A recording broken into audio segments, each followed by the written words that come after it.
Hey everyone. So welcome to this next lecture in this deep learning from scratch series. And so in this lecture, what we're going to do is we're going to take the neuron that we constructed in the previous lecture, and we're going to set up a regression problem and see if we can train the neuron. Okay. And just to note, these lectures are available in Hindi as well in our Hindi channel. So if you want to check them out in Hindi, go take a look. So let's get started. So the problem we're going to try and train this neuron for is the idea of trying to predict used car prices based on horsepower and mileage, which basically in this case means how many miles that car has run. Right? And this is just a problem we have constructed and try to make it as realistic as possible, right? But the basic idea is you have data in terms of the horsepower of the engine, you've got the mileage, and then we've got a price in US dollars, right? And then we're trying to see if this neuron can learn this basic, correlation between these two inputs and this output. And like I've just said, this data set is generated for this lecture, right? So it's not really based on any real data set. We've just tried to keep it as realistic as possible. So let's just visualize the data, right? So as we can see, you take horsepower and price, and you see this is kind of what it looks like. So these are the data points we have. And so as you can see, there's a basic linear kind of behavior, right? As the horsepower of the vehicle is higher, the price of that vehicle is going to be high, which kind of makes sense, right? Okay. And the other parameter is you've got price versus mileage. And as you can see, as the car has already traveled, more and more distance, meaning it's older, or at least in terms of distance, the price is going to come down. So it's again a linear weak dependence on that. As you increase the amount of thousands of miles it's traveled, your price is coming down quite clearly. Now, there's a reason we've chosen data that is kind of linear. If you remember the neuron from the previous lecture, and we'll just take a look at it in a bit, right? You don't have a lot of nonlinearity available. We could try a nonlinear activation function, but it's a single neuron. So trying to capture a lot of nonlinearity with that will be hard to do. So it makes sense that we have a linear data set or a data set that kind of, has basic linear behavior. And then we try and see if we can train the neuron. Okay. So just a quick note on what we need to do. We try and remove any data points that are incomplete or invalid. So if you have any of these columns where any of these things, so say a negative price, for example, which is not possible, or if some of the data is incomplete. Now, in this case, we've already taken care of that for you. We've generated the data set, so it's a clean data set, right? The next thing we need to do is scale the data, and we'll show you that in a second. And once you scale the data, then what we'll do is when we implement this, we'll break the data into a training and a test, right? We'll try to use the 80:20 ratio. So we'll train on 80% of the data, and we'll check the accuracy of the model on 20%. So in terms of scaling, what we've done something very simple. Right now, the one thing you can already note here is the kind of magnitudes of these three parameters are quite different. This is in the hundreds, this is in the tens, and the price is in the tens of thousands, right? So if you start feeding this to a neural network, it's going to get complicated very quickly, right? Because the weights are going to have to be quite weird, let's just say, or of a different scale to try and match this. So by what we've done is taken when we kind of set this up in Python, we'll actually do this. We've divided the horsepower by 500. We've looked at the data and picked a value that's higher than the highest value. We've divided the mileage by 30 and the price by 30,000, right? And so we've got this data, and what this would mean is now whatever the neural network predicts to get the actual estimate of price, we'd have to scale it back up, right? But now this is what our data set becomes, right? So for example, this third line here of data, or this third row of data, will become something like this. So this scaling allows us to now train the neural network and then and hopefully capture the model better. And we know that all we have to do now when we want to use it for prediction is take the horsepower and divide by 500, take the mileage and divide by 30, feed it to the neural network. And then what you get out is going to be the price divided by 30,000. So you take the price or whatever the neural network predicts, multiply that by 30,000 and you get your output, right? Okay. So hopefully you've understood how this works. And when we implement this, this will become clearer, right? Okay. Now, let's look at this from the point of view of neuron. So first we have this data. Now, if you remember the previous lecture, each neuron, the neuron gets fed in, the features or the dimensions of the input. So we're going to say X1 is the horsepower, of course, scaled, right? X2 is the mileage scaled, and Y, which is what we're predicting, is the price, right? And so when we kind of refer to these values in the lecture, we're going to use J to indicate the index of the data. So it's the first, the second, and the third. That's going to be represented by J because we're going to use, and I is going to be the feature, right? So Xi, X1, and X2. So I indicates which input, which feature, because then we can correlate that with the indices of the weights where we're going to use I again. So for example, in this case, X22 was basically this, right? And Y3, right? And Y3 here is basically the third row, and it's the Y, right? So Y3 indicates that, right? Because Y, there's only one output, right? Whereas for X, there are multiple values. So actually, the superscript indicates the row or the column, the row. Okay, so let's now recap quickly the neuron we kind of constructed in the previous lecture. If you remember, you can kind of go back and refresh that lecture if you want. But to give you a quick recap, we remember that we had a neuron like this, and each neuron takes in the inputs. It's got the weights and a bias. What it does is multiply the weights by the corresponding inputs and adds the bias to that, and you get an intermediate term called Z. But now we've gone from multiple inputs to one output. That then gets passed through the activation function. In this case, it was a ReLU activation function. And you get the output, which in this case, given this is our model, that's the actual prediction. So I hat, which is the prediction, is the A in this case. What we also did in the last lecture is get the derivative. So we got that the derivative of Z with respect to Wi with any of the weights is the corresponding data point value, Xi. The derivative of Z with respect to the Xi is Wi, which in this case is academic because we are not really passing this back to any other neuron. We just have one neuron. And the derivative of Z with respect to B is 1. And then the derivative of A with respect to Z, we know the ReLU function, how it works, right? The ReLU function, basically, if Z is greater than 0, it passes the value through. If the Z is less than 0, it doesn't pass the value through. So if Z is greater than 0, the derivative is 1 with respect to Z because it just passes Z through. And if the value is less than 0, then the derivative is 0 because it just passes 0 through. It doesn't pass the value. So we've derived this in a lot of detail in the previous lecture. We've implemented this and we've actually run a forward and a backward pass through the neuron, and the backward pass through that neuron would basically use chain rule to chain this with either the weights or the bias to get the sensitivity of the output A with respect to the weights of the bias, right? Now, what we need to do is take the next level and figure out the loss function. So before we do that, in this particular problem, we've seen that there are two inputs, right? X1 and X2. One is horsepower, one is mileage, right? So those are our inputs, which means you will have two weights, there's two inputs, right? And a bias, right? And the rest of it is the same. We are using the ReLU activation function. What you get out from here is the non-dimensionalized price. All these values are non-dimensionalized, right? So that's the case. And we have the corresponding derivative. So dou Z by dou W1 is X1, dou Z by dou W2 is X2, dou Z by dou B is 1. And these are the same. So we've just recapped the neuron quickly.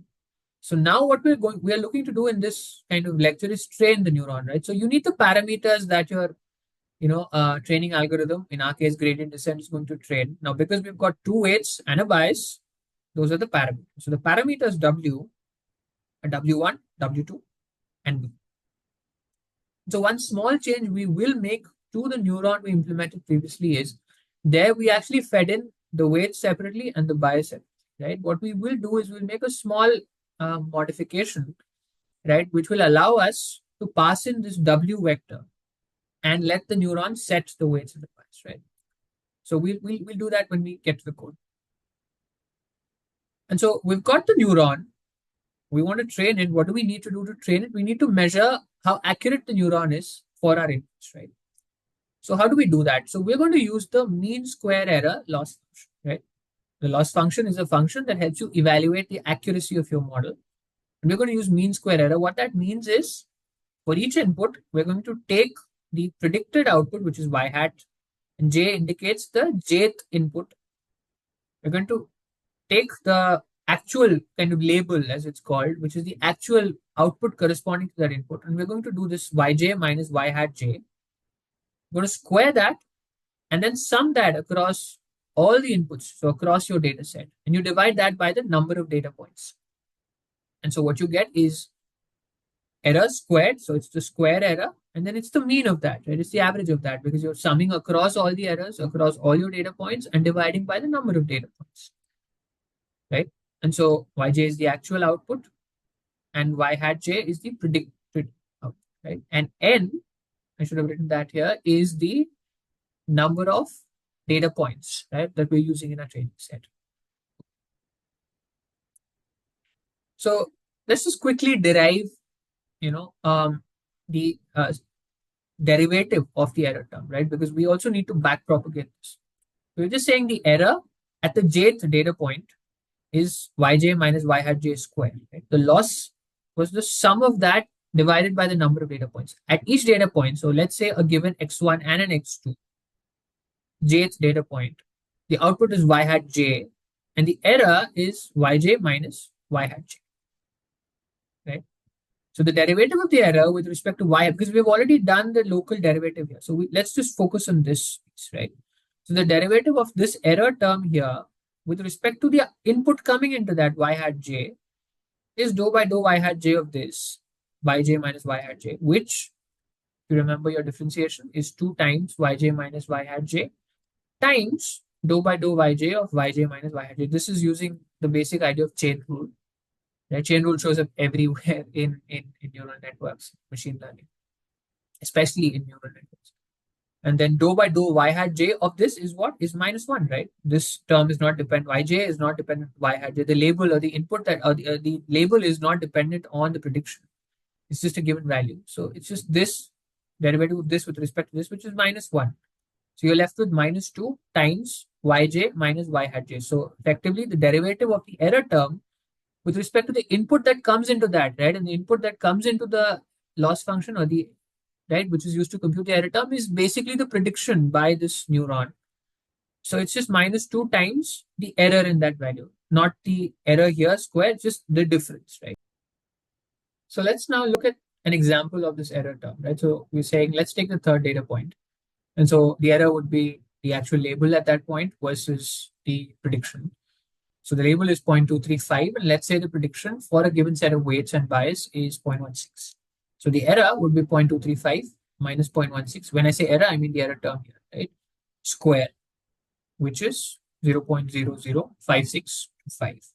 And the derivative of that with respect to the input, right, to the error function, which is basically the prediction, right, is -2 times 0.235 minus 0.16, right, which is minus 0.15.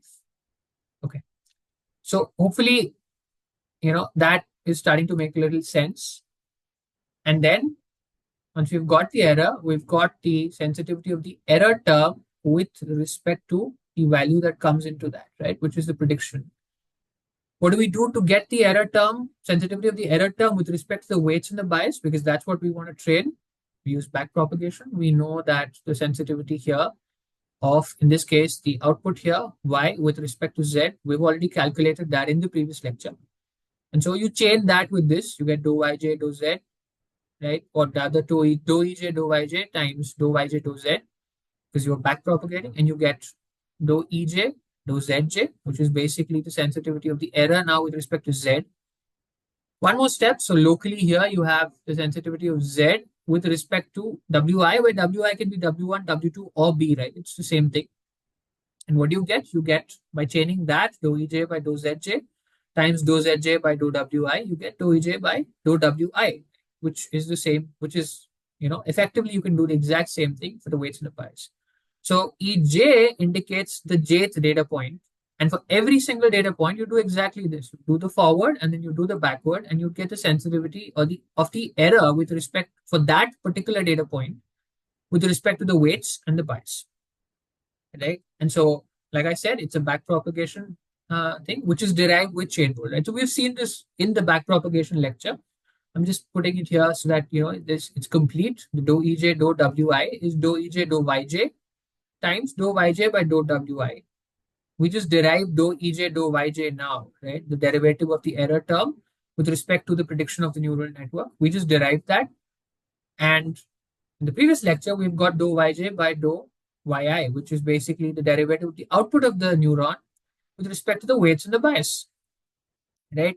The output of the neuron is y hat, also given as a, right? Because if it's a neuron, we say a just to stay consistent with when we get to neural networks, but it's basically the prediction. And that is obtained by chaining across this dou aj by dou zj and then dou zj by dou wi. So we've just seen that in detail, and we have the values of this which we've derived in the previous lecture. And so what we can do here now is we want the sensitivity of the loss function, right? We know the loss function is just the average of the errors across the terms. So it's the sum of the errors across all the data points, which is what the summation symbol indicates, divided by the number of data points, which is basically 1 by n times the individual error terms. And the derivative of that, use basic rules of differentiation. N has no dependency on W, so you can take 1 by n out, and it's the derivative of the sum of terms with respect to the weight. Well, you can basically take the derivative into the summation. It's basically the sum of the derivative of the individual errors, right? And we've just computed that in the previous slide, right? So for each data point, we compute the errors, and by backpropagation, for each data point, or using the backward pass, we get the derivative of the error term with respect to the weights, and then we just sum up those terms. So that's what this indicates, right? And so, like I said, this error with respect to I is basically the error with respect to J. It should be E, and then times the Yj with respect to W, right? Because it's a sum, this should be E, okay? Good. And so now that we've got the derivative, we've got the loss function, we know how the error terms are computed. What do? We take our favorite algorithm, we take the gradient descent, which we have covered in a lot of detail in this series. So we have the gradient of the function, and we're just moving in the direction opposite to that, right? So in general, for a given W, at iteration T, you take W, you subtract alpha times the derivative of the function you want to minimize with respect to W. What is alpha? That's a question for you. Do you remember the previous lecture? So the answer is alpha is the learning rate, right? Which is what you use to scale the derivative. In this case, we're trying to minimize the loss function. So the loss function is f. And so we have the derivative of the loss with respect to W, which we have just derived. And the training parameters, the W's in this particular example is W1, W2, and B. Good. So we're ready to go implement this. Let's go set that up. So we'll open our Jupyter notebooks and be back in a second. Okay, so hopefully we've got our Jupyter notebooks up and running, and you can code with me, or if you can watch this and then code this up. But I would recommend, again, you implement this, right? So you'll really get the hang of this. So this is basically the notebook from the previous lecture where we built the neuron, right? Only now I've made a few changes to this, but the neuron is basically the same. So it's the neuron with initializing the different variables and parameters we want to store. There's the forward pass, which is basically wixi, some wixi, implemented with this dot product plus the bias, and then the ReLU function implemented using max, right? And the backward, it takes in the derivative of the loss with respect to the output, which is what we're going to give it now. And then it runs the backpropagation first by computing the sensitivity with respect to the ReLU function, then going back and giving us the sensitivity with respect to the linear part, and we get dzdw, dzdb, and dzdx. And in the previous section or lecture, we had left the output as dl dx, right? We were returning the sensitivity of the neuron with respect to the inputs, which in this case we don't need. But if this was a neural network, you would like to pass it back, right? Now we'll make a few modifications to this neuron, right, as we get there. And then there was this visualize function where using digraph, I had kind of visualized this basic neuron, right? Okay, so we've got this neuron. Let's now start with the problem. So let me just run this. And then what we need to do is first we need to load the data, right? Because it's a problem where we're training for that data. So I'm going to use pandas, which is a very nice package to do this in Python, and I've already imported it here with import pandas as PD. So we're going to say PD dot read CSV, and so this is a really nice, clean way to read files, and our data is in a CSV file, which is the kind of format you can use and export out of something like Excel as well. And the file is car price underscore data dot CSV. So I'll try and provide this file as well so you can run this, right? And so if I print, so what pandas will do is read this data and store it in what it calls a data frame. And if I just say print df dot head, let's see what happens. So we get what the file is. We've got a set of serial numbers indicating, which is not in the file. It's just indicating which the rows of this. And df.head gives you the headings. So we've got horsepower, mileage, and price. And it's giving you the first 5 rows of that. So we see the values, and this is pretty much what we saw in the lecture, right? I put a table out with this. So let's just visualize this data set. So this is all, we've already got the data. Let's just visualize. So we've imported PLT, right, from Matplotlib. We're going to use that. So we're going to say plt.figure. And Matplotlib is a really nice library that helps us visualize data in Python. So we're going to say fig size is equal to, and I think I've used 12.6, and so I'm just going to stick to that. And then what are we going to do? We're going to say we're going to create a couple of subplots. We're going to say subplot, right? And so subplot 1. And what do we have? We're going to use a scatter plot, right? So a scatter plot gives you points, right? And we're visualizing data points. So what are we visualizing? So this data frame, as we've seen, you can refer to the different columns by saying df, and the title is horsepower. So if I say df horsepower, which is pretty much this, it understands that df horsepower is basically this column. I want to plot against that the price, right? So we know the column, the title is price, and so we're going to say df price. Now, what do I want to use? I want to use a color which is blue, right? So that's going to be that. And let's just see what this does for us. Okay, so we've got that. And we see this is pretty much what we've seen in the lecture, right? The snapshot of. So let me just add the X and Y labels so that this is a little clearer. And so the X label is horsepower. And the Y label is price. And I believe the price is in US dollars.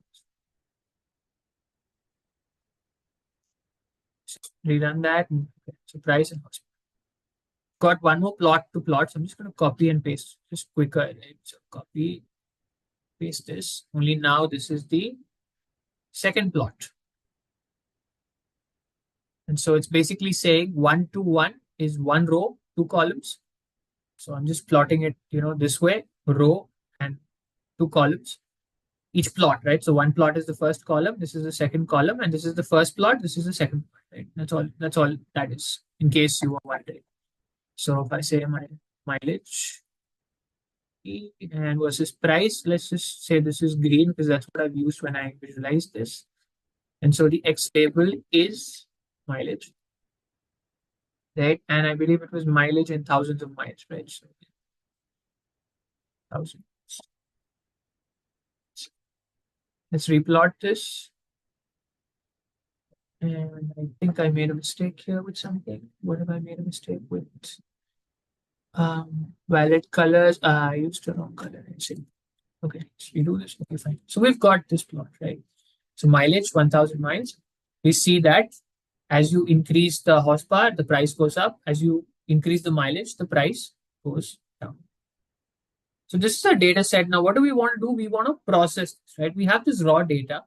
So the first thing we're going to do is let's just see how well. So I'm going to convert this data. It's now in a pandas data frame as it's called. Right? So I'm going to first just convert this into, a simple array. I'm going to say data raw, right, is df dot as type, which basically forces the data to be of a specific type. So I'm going to say as type float dot values. The reason I'm doing this is because, as you can imagine, both price and horsepower and mileage does not have decimals the way we've got the data. And so it sometimes causes a problem by treating it as integers.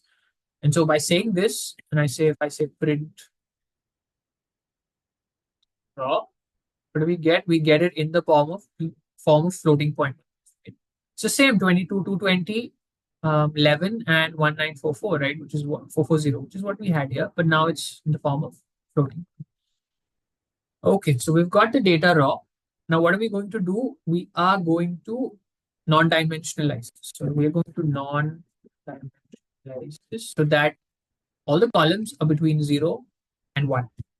So we've done this, we've just demonstrated or shown this in the lecture. So let's just do that. So let's just take the first column. So if I say this, it means all the rows, and 0 means first column. So it'll take this entire column. And I'm just going to say, well, actually take that column, and I'm just going to write this specifically instead of using I'm just going to say, sorry, it's my bad. Let's just data raw, and same thing, right? And divided by 500. So that is the horsepower. First column is horsepower. Second, data raw, right? 1 is data raw. I can use the slash here itself, right? But I'm kind of writing it this way so that it's clear, right? Okay, so that is 30.0. That's the mileage, and then we have the price, right?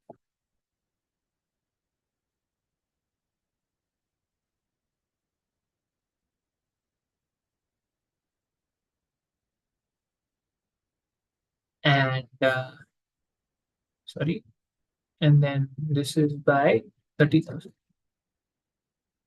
So that's the price. Good. So let's just print the data raw again and see what happens now. You see now all the values are sensible. Right? There's the odd value just above 1, but it doesn't matter because we don't need it really to be between 0 and 1. We're using a ReLU, which means it will actually predict values above 1, but we want basically the range to be between 0, around 0. What's the next thing? Well, let's look at how long our data set is, how many rows we have. So data length is length data raw, which will give us the number of rows, right? And we realized,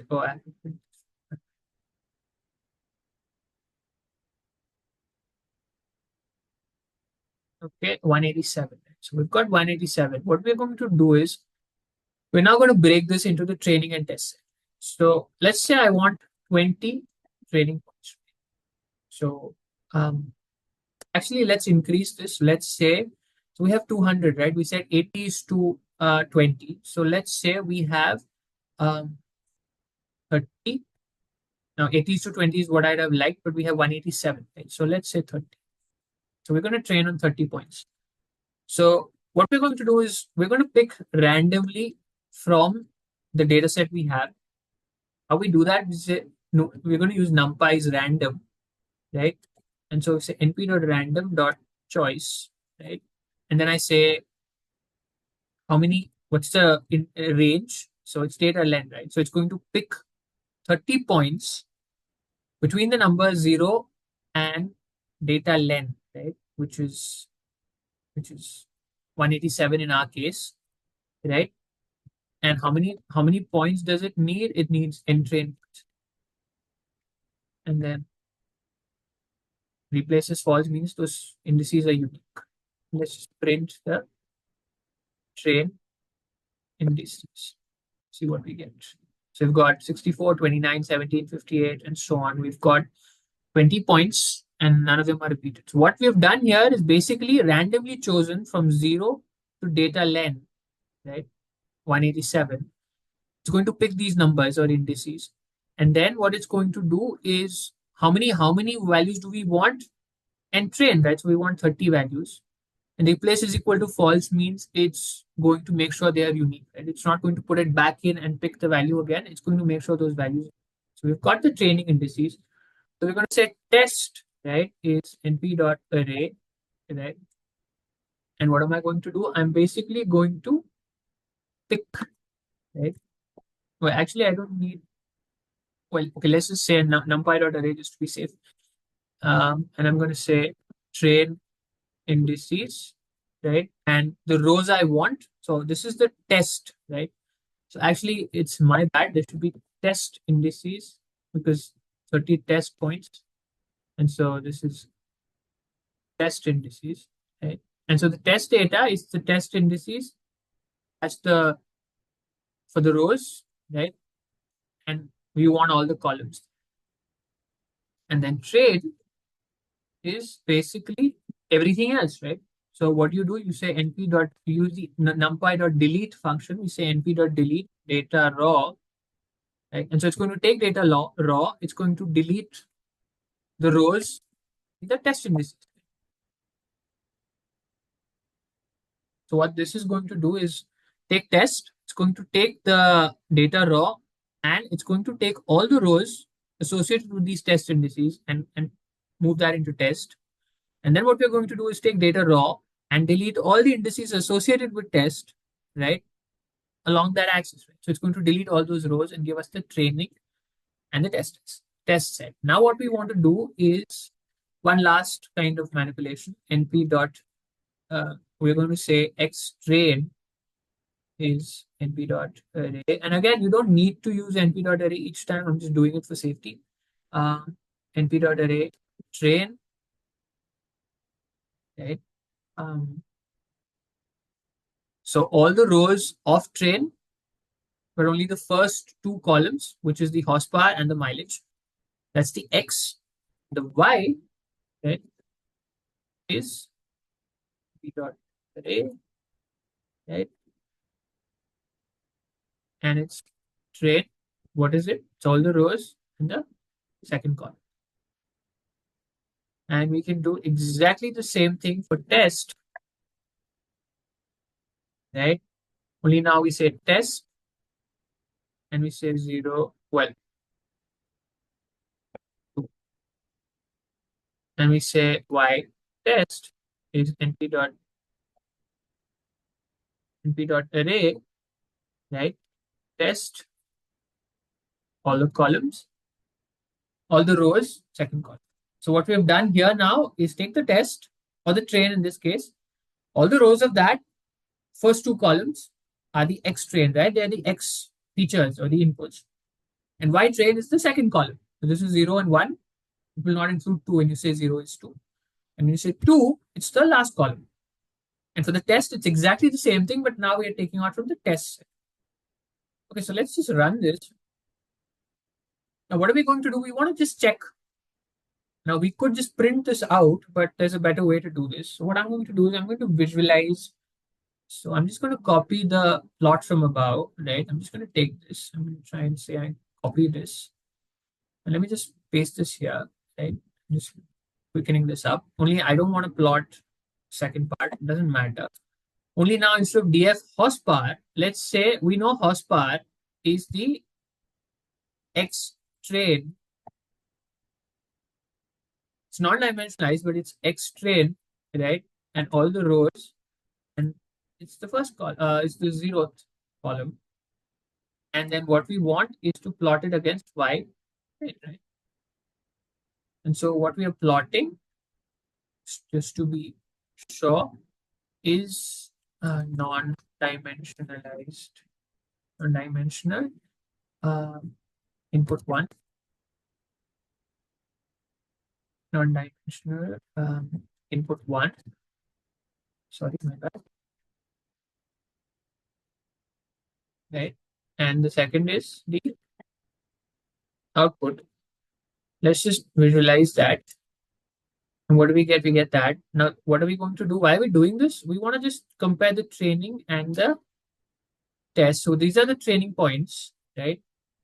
And what if I say X test and Y test, and the color is red, right? We run this. So we've got the points blue, which are our training points, and the red are our test points. So there's some of them that are close, but we don't have any overlaps, right? Let's do one last check. We're just going to say, okay, just be safe. Number of X train and X. So actually, just comment this. X train is 157 and X test is 30. 157 plus 30 is 187. So we've got that. And we know which points we're training on, which we're testing on. They are close, but they're slightly different as well, which will give us a good way to test them. Okay, very good. Great. So we've sorted out the data part of this problem. Right? We've got the data in, we've cleaned it up, we've broken it into a training and test. What's the next part? The next part is now we need to set up the loss function. Okay, so we're going to do that next.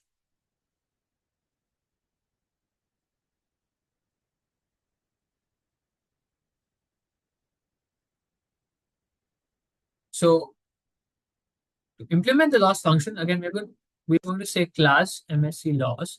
Again, I'm implementing this as a class just so that I can kind of reuse this in the future. Say self, I'm going to say tag. We don't really need the tag, okay, but I'm just going to keep it there. And I'm going to say print. Again, I like to add a print statement here sometimes.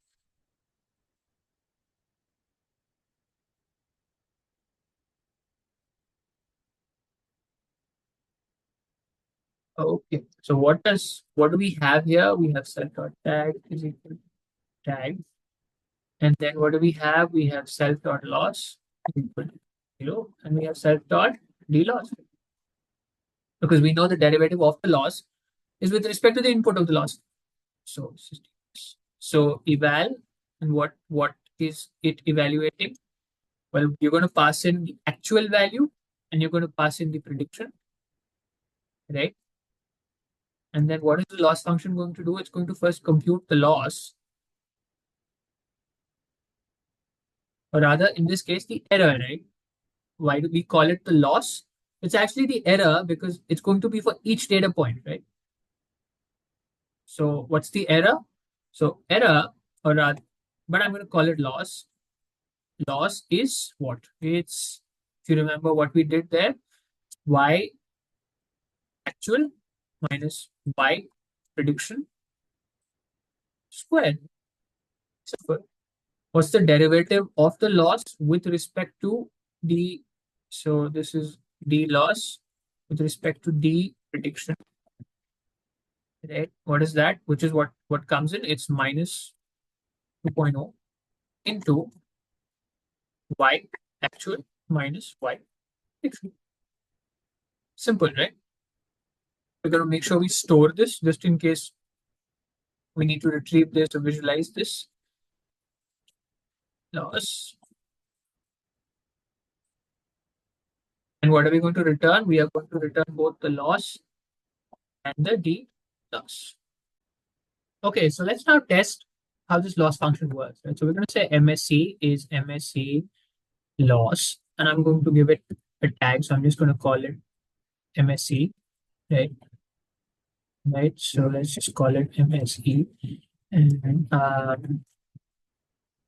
okay, and then let's just give it a set of values. So MSC dot eval, right? And we had given, I think, 0.235 and 0.16, right? So it takes in the actual and the prediction. And I believe this is what we've given in the exercise on the slides, right? And so we're going to say loss and d loss is equal to, and let's just print that. So let's just say print. loss, right? And say loss and say d d loss, which is basically the sensitivity of the loss with respect to the prediction, right? The input that comes into that function. And so the loss. Let's say run. And what do we get? We get MSE loss. I haven't just run this. It's my bad. And you get 0.5625 because this is rounded up and minus 0.15, which is what we got, right, when we did this in the slides. Okay, so we know our loss function works. What we want to do next is set up batch gradient descent, right? But before that, let's make a quick change to our neuron. So we've got a neuron here, which is what we had from our previous lecture. But if you remember the previous lecture, what we were returning from the neuron, because we weren't training it there, was dl by dx, right? We were returning the sensitivity of the loss function with respect to x, so that if you had a neuron in a previous layer, you could pass it in. But when we come to train this neuron, what do we need? We actually need dl by dw. So let's just write the L by D, and we have dl by dw already, right? We've computed that, where W is the weights and B is the bias. But in the optimization problem, if you remember the gradient descent lecture, you have one array with just all the parameters. So we're going to have this one array, which is going to have the weights and the bias, right? And what we want to return is one array, the sensitivity of the loss with respect to the weights and the bias. So we're going to say dl by d params is np.append, right? And what np.append will do is it will allow us to combine the L dw and the L dp. So what this will do is return, or rather it will in dl.d params store first dl_dw, which will be dl_dw1 and dl_dw2, and then it will store dl_db. And what we're going to do is, apart from dl_dx, we're going to return dl_d params. Good. We're going to add one more small function to this. We're going to say def update weights. Why do we want to do that? So at the end of each epoch, right, in our optimization, we want to update the weights of the model so that then the model can run on the new updated trained weights, right? And so again, we're going to let it take in, right? So it's W is an array in the format, right? It's going to be W1, W2, and then WI all the way to Wn. I'm just saying that generally because a lot of this code will run no matter what the size of W, right? As long as you have the same size or corresponding size of the X, right? And then it has B as the last element. And so what we're going to say is self.w is np.array, right? And it's going to be an array of the weights from 0 to -1. So when you say -1, it's the last element, but when you say 0 is to -1, it does not include the last element. So it will be the second last element. And we're saying the self.b is w -1. So the array, the list that, or the array that's passed in, it's going to say the new weights are what's passed in, all the elements from 0 except for the last one. And the last one is the bias. So we've just made this quick upgrade to this neuron, right? And now we're going to rerun this so that neuron works, right? Now let's go set up batch gradient descent. Okay. So what do we start with? Well, let's just recreate a neuron. So we're going to say model. I'm just going to copy this line, and we don't technically need to recreate it. We could just run that cell, but for clarity, let's just recreate this. So we're going to say model is neuron.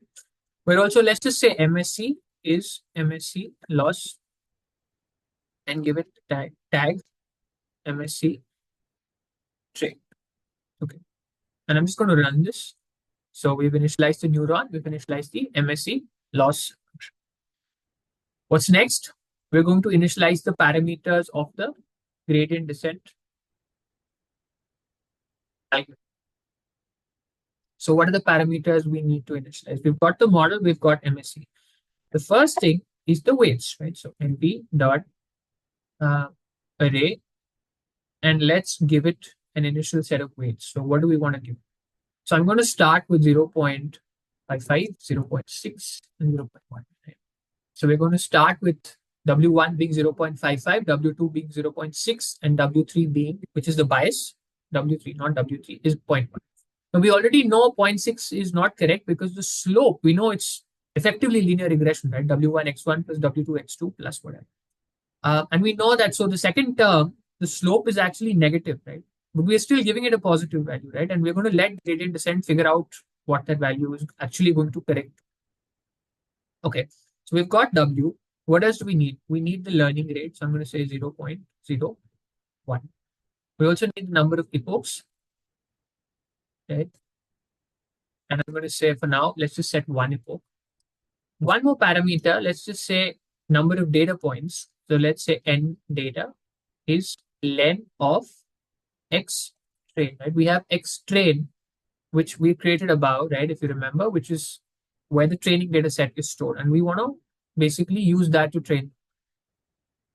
Okay, so we've basically got an initial set of parameters. Let's implement. So we're going to say for I in range,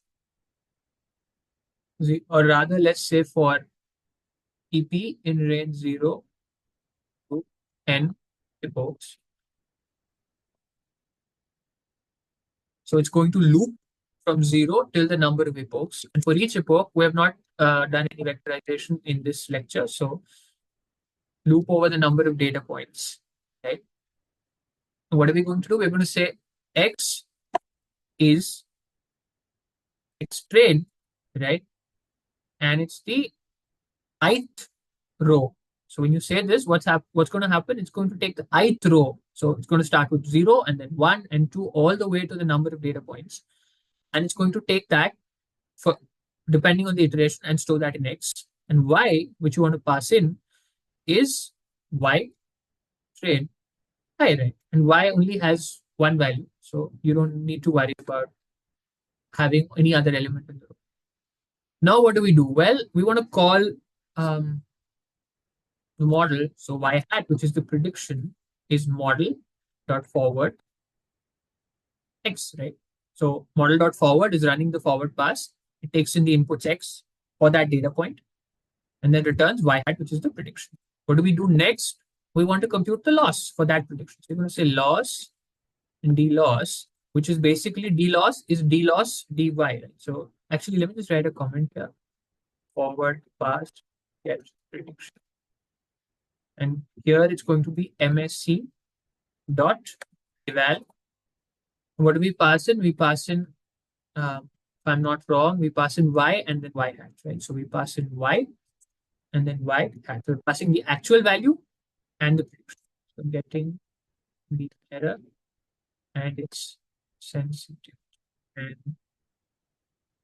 And now this is technically not the loss, it's the error, just a reminder, because it's for one data point. We're going to call it loss for now. And then what's the last step? Well, we want to get the L, the X, which actually we're not going to use, but we want DL, the W, right? And that's going to be model dot backward, right? So actually by saying model dot forward, we've got a forward. Now when we say loss and D loss, what's actually happening is it's doing both the forward to get the error, but then it's doing that first step of the backward pass to get you D loss, right? And that's then being passed through the model to do the backward pass through the model, right? And so we're going to pass in D loss. And so you're passing in D loss, which is basically backward pass. And what we're passing in is D loss, or rather D error, D y hat, right? And what it will give you is the derivative of the loss with respect to the weights and the bias, and the derivative with respect to the inputs, which we don't get. That's it, right? So the loops are ready. What are we missing? Well, this is batch gradient descent, right? Let me just write that here, batch. So we need to be able to sum up the loss, but more importantly, sum up the derivatives and get the average. So we're going to say loss total. You could just say total loss, easier, right? Total loss is 0.0. And we're going to say total dw, right, is equal to, and we're going to set up a zero array the size of that array is the length of W, right? What that does is say if W in this case is 3, it's going to set up an array of zeros, right, of size 3. And what we're going to do is we're kind of initializing this here, but actually where we want it is for each epoch, we want that thing. So I'm just like to sometimes just initialize the variable there globally in that cell, that is. And then actually we're at the beginning of the epoch, it's setting the total loss to 0 and setting the total derivative value to 0. At the end of each iteration, what do? We say total loss, right, is equal to total loss plus loss, and total dW is equal to total dW plus dl dW. So we're at each data point of the epoch, we're summing up both the loss and the derivative after looping through the entire data set, because we're doing batch gradient descent where the batch size is the data set, the training set size. We're now going to average this. Total loss is total loss by the number of data points. And the total, more importantly, total dW is total dW by n data. So we've got the averaged values, averaging the loss and loss derivative. And then what you do your gradient descent. So what you get, you say, okay, W is now W minus alpha, which is your learning rate times total T. And that's it. One more step. We need to update the model now. So actually we've done gradient descent, but now for the next iteration to run, you have to make sure your model is up to date, right? And so you can do it here, right? Or you can do it at the end. I'm going to choose, because initially we've initialized it, and so it's with the initial value. So I'm going to do it here. I'm going to say model dot update weights, right? And I'm going to pass it down. So that's our gradient descent algorithm. Now let's print a few things. So let us print here. Let us print W, right? Just a couple of things we're going to print. We're not going to mess this up. We'll actually plot it, which will make things much better. But I just want to print W, and I want to print the loss. So I'm not formatting this in too much detail. You can use F strings if you want to do that, but I'm just keeping this simple. And I think we've done that in gradient descent, in the gradient descent lecture. But for here, actually, this is good enough. Okay, so let's just reinitialize this just to be sure, and let's run this. Okay, there's one error. In range. I think I missed the in. Let's rerun it. You've got one step, right? So we've started with 0.55, 0.6, and 0.1, and we've got a loss of whatever that is, right? 0.13. Okay, so now hopefully we can train for more epochs. So let's say we're going to run this for 500 epochs. Just reinitialize this and now rerun this, right? Okay. So what do we have? We've rerun this now, and we've got the loss, and we've got the values, and we've got this slowly and steadily converging all the way down, right? It goes from 0.112 all the way down, down, down, down, down, down, down, right? And so we're seeing that the loss is really going down and the values are changing. Now it stopped at this point. It hasn't really converged, has it? So let's just rerun this again. Now let's make the number of iterations 5,000. Number of epochs, that is. And then so we've reset that. Let's just reinitialize the model actually, and then reset this. And now let's read. And so it started at 0.13. And then with the next step, it's going down to 0.11. And then it's kept going and going and going and going and going. Okay. So because I want to plot this, I've reinitialized. If you don't reinitialize, and like I did the previous time, you just keep stepping. What it'll do is it'll keep stepping, right? And so like you saw, it's the first iteration was 0.13. When I reran it, it started with 0.11, right? Which is the second step, right? So if you just keep running this now, it will keep going from 5,000 to 10,000 and so on. But I want to plot this, so that's why I'm just reinitializing when I rerun. Right? And so now we're actually in a good place where the loss is 0.002. We're seeing that 1.17 and minus 0.43. The bias is 0.24. It's starting to converge because these values are not really changing.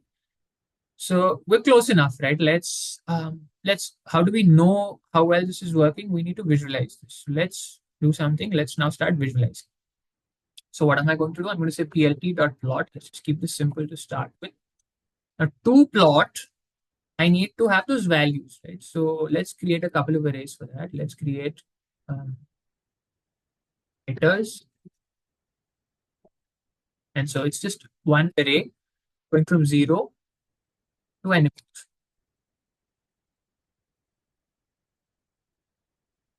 right? So what this does is create an array that goes from 0, 1, 2, 3, till the number of epochs. What else do I need to plot? I want to plot the loss and I want to plot the weights, right? So let's say loss history. And we can just say losses, right? Is np.zeros. And so it's just zeros, and it's the size of that is n epochs. And then we can say params history. You could also say weights history. Actually, let's keep this simple. Say W history. So np.zeros. What's the size of that? So again, n epochs, but now for each epoch, you have three parameters, right? So I'm just going to say length W, and that way you can now use this code for a different problem, and it will work, right? So what do we do when we start here for the first zeroth iteration? The end of this, we are going to say loss is EP, right, is equal to total loss, and then W is EP. So it's going to, for the first zeroth epoch, it's going to take the zeroth element and store the total loss there, and it's also going to store the W. Right? And so for the first epoch, it's going to store the initial set of weights and the loss associated with that. And as we go now, in this case, as you can see, when the last final iteration, it's not going to keep that value because I'm updating it at the end. But I mean, we're already very close to convergence. So for our scenario, it won't really matter. Let me just rerun this again. Let's reinitialize the neuron. Let's set W again, and let's rerun this. Okay, we're back to our set of values. But now we can say plt.plot. And so the x-axis is the iterations, and the y-axis is loss history, right? And I'm just going to add, so loss history is not defined. Why is loss history not? I have loss his. Sorry, my bad. So loss is, and we see how that goes, right? So it starts there, and then you see it converge, and by around 4,000, we're seeing that the loss is really becoming small. Right? Good. We can add the x labels. Right? So the x label is what is iters, yeah, and the y label, just doing a little cleanup so that is loss.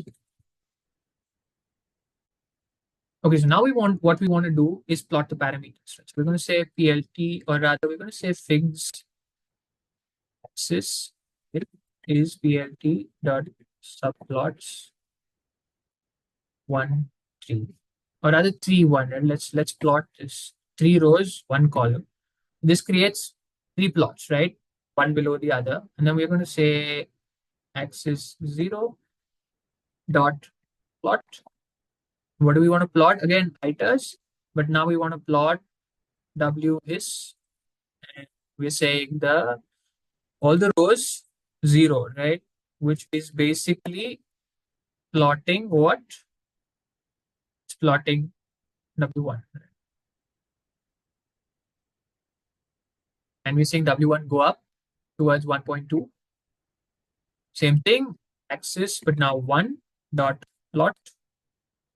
And it's the same thing, iters W is plot the second parameter, right?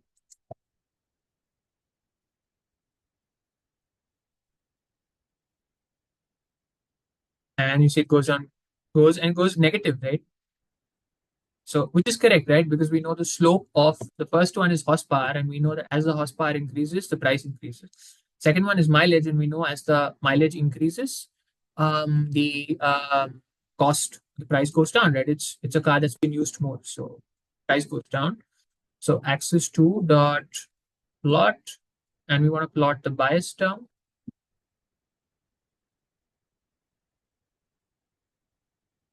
and so we go another one. Start. Am I missing something here? ITERs, right? It's two. Sorry, it's my bad. Good. And so we see the bias. It's not fully converged. So I guess if you run it for a few more iterations, you'll get slightly better prediction. And what are we going to do? We're going to say axis zero dot set x label. Rather, we know the x label is iteration, so let's just set the y label so that there's not too many labels, but the y label is w1. Let's run that. So w1, and so I'm just going to copy that, and I'm going to paste that here, and I'm going to paste that here as well, and we're going to say that's w2, and that's p. Let's rerun it, and so we've got it. Okay, it's my mistake. I have to update this. You copy paste sometimes that happens. Right? Okay, so W1, we see W1 is converging here. W2, and then B, which actually is starting to converge here. So probably running it for another 5,000 iterations with something you can try should give you a good result. Okay, so what we're going to do now is we've trained the model on our training data. We're going to see how it performs on the test. So we're going to evaluate on the test set. Right? I'm just going to make this a cell that's a markdown so that it's so what we do. So if you remember, we have an X test which has a test data and Y test which has the labels. What are we going to do? We're going to say set the error to 0, right? And then we're going to loop over, right, the test set. So 0 to len X test, right? We're going to say now the input is corresponding input from the test set. So it's going to pick out that row from X. The actual prediction or the actual label is Y test I, right? What do we want? We want the prediction. Y prediction is model dot forward X, right? And the model, because we have just run the training, it's got the latest set of values. So we can just print here when we come into the function, we can just print model dot W and model dot P. So that will just give us an idea of the parameters of the model, right? We can just say, again, just to be clear and reduce confusion, cleaning up this, and I'm going to say P. Okay. And so by prediction, model dot forward X, right? And then the error is error, because we're summing up the errors, mean square error, right? It's the same metric so that we have a good comparison with the training data. I'm going to say Y minus Y prediction, right? Square. Very simple, right? And then at the end of the loop, once we've gone over our entire data set, we're going to say error is error by the number of test data points, or X test. And let's then print the test and run this. So we see that for 1.17 minus 0.43 and a bias of 0.24, the test error is 0.0033. Now, what was the training error on the loss? The last was 0.002, right? In this case, we see on the test error, it's 0.003. So it's slightly higher, as you would expect, compared to the training set, but it's not very bad. Okay, so we're going to make one more change, right? Let's just visualize the values we've just predicted here for the test set, right? And compare that with the actual label. So I'm just going to go get this plot we had above, right? Which was, right? which is what we use to visualize our data. I'm just going to bring it back down here, and I'm going to plot that here, which is run it. So that's the whole data set. Now, what if I plot that versus X test? First bar is the zeroth column, and I'm plotting Y test, right? So I'm just plotting our test set, and here it's X test, and mileage is the first column, and here it's Y. Let's run this. Good. So this is our test set, right? What I'm going to do now is I want to store these predictions. So I'm just going to say prediction array is np dot zeros, right? And it has so size X test, right? And so each time it makes a prediction, I'm just going to store it in the prediction array. So I rerun this, and Y prediction array should have each of these predictions. So now what we'll do is we'll go here, right? And I'm just going to copy and paste one below. But now we're going to plot X test versus the prediction array. And I'm going to plot this in red. Let's see if that works.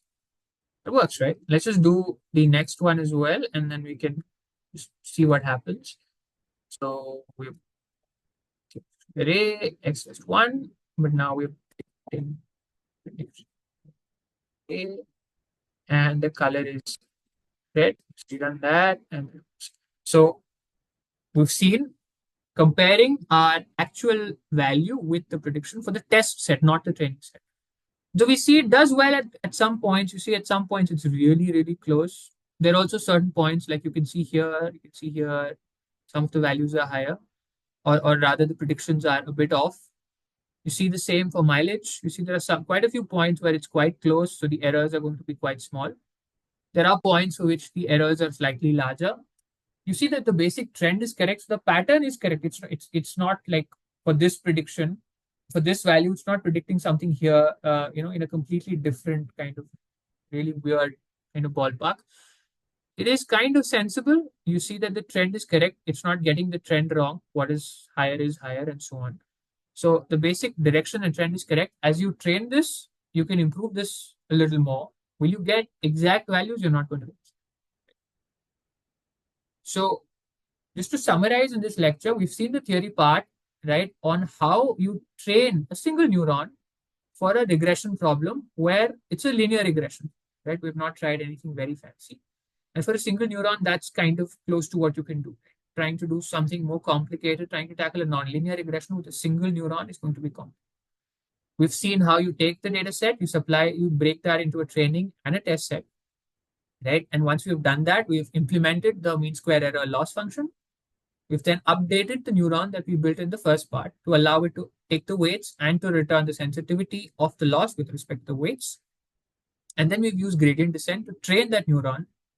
And then we've evaluated that in the test set, right? And now what you do is and what I'd suggest you do is go back, retrain again, or train for a few more iterations, plot this again and see what happens. Change the parameters, right? Try a different starting point or a different initial guess, try a different learning rate and see what happens, right? But I think with this, you kind of understand how a single neuron works.